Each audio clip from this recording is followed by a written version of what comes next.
Hello friends, I'm Pastor Robert Abner and I serve Lutheran Church of the Cross in Muncie, Indiana, and I serve Grace Village, which is the Lutheran Episcopal Presbyterian campus ministry at Ball State University. Good to be with you again, friends, putting together this devotional video. I had planned to do a teaching on judgment. Someone wrote in asking about judgment from Christian to Christian, not God's judgment, but Christians judging one another, or anyone for that matter. And I wrote my notes and I planned on recording it today, but my meeting that I only planned on lasting an hour ended up lasting an hour and 40 minutes. So I just want to put together a quick little video, one that I had planned for the future that's easy to do off the top of my head. And you'll notice that we are in different scenery today.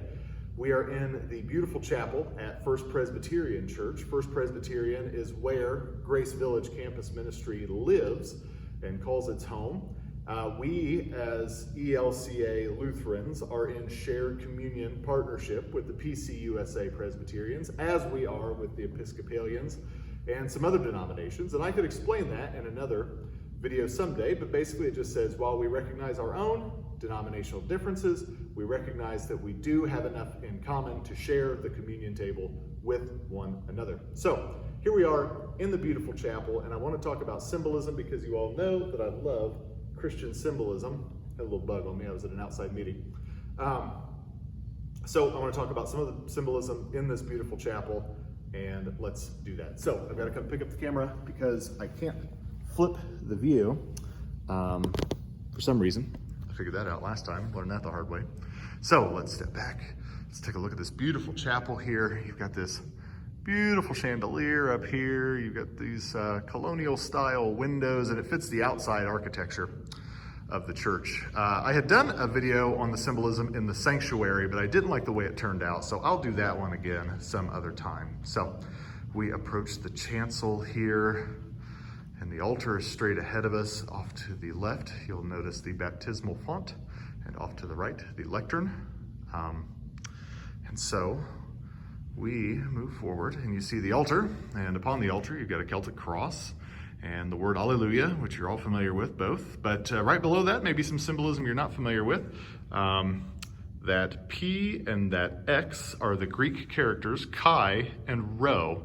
The X is chi, the P is rho. And those are the first two letters for the word Christ in the Greek alphabet. And so that's what was typically used to denote Christ. So you've probably seen that in lots of churches or Christian symbolism.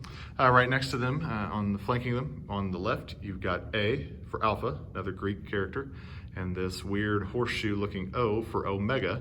And it's another description of Christ, that Christ is the Alpha and the Omega, the beginning and the end. So let's get a little closer because this is the real symbolism.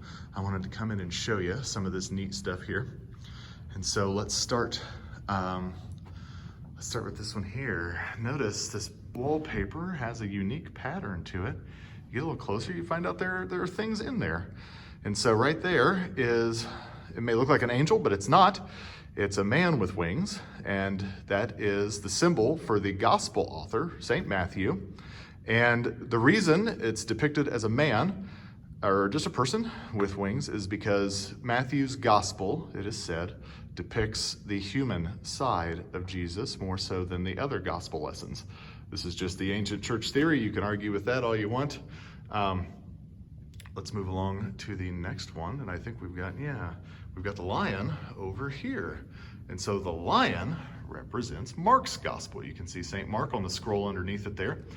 The reason a lion was chosen for Mark's gospel is because Mark's gospel begins with the voice of one crying out in the wilderness, talking about John the Baptist. And so, like a lion roaring in the wilderness to announce the coming of the Lord.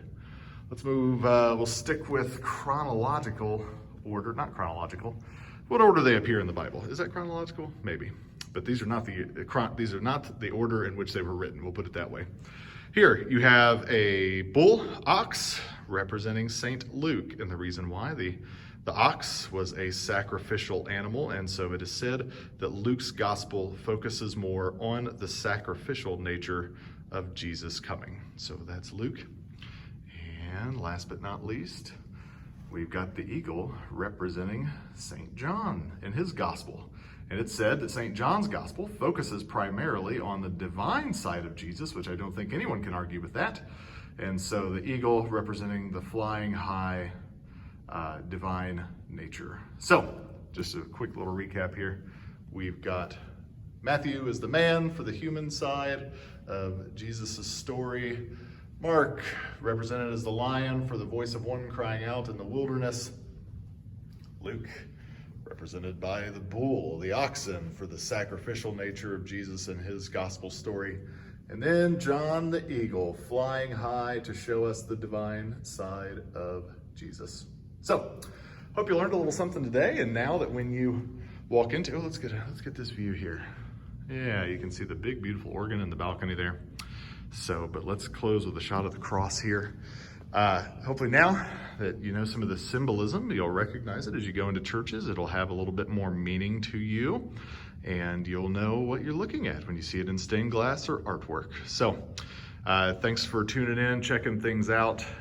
Look forward to seeing y'all again when we can. And in the meantime, wear your mask, wash your hands, and may the Lord bless you and keep you until we gather again.